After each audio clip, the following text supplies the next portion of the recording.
enra ena ebeto dwese eye eja ato eye Northern School of Business Senior High School eye mano dabia ho metre girls dormitory nam so ema Ghana National Fire Service odum jadwumekuo ne bo modern yedru ho ntempa so na won de ato dwese senka wenru ho ntempa dia nka asem ebeba no enya sempa.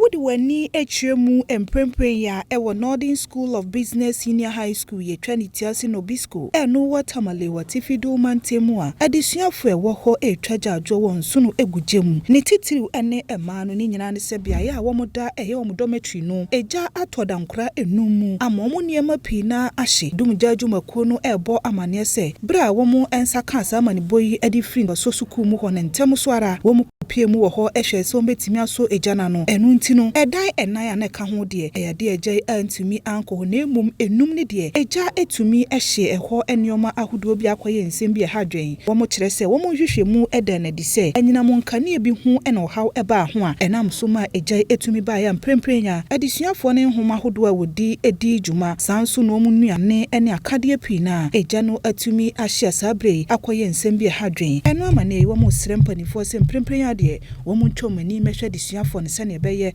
no masetena mu ho ne betimi akonkan na disua ho nsem ho nso atumi agina ne naso.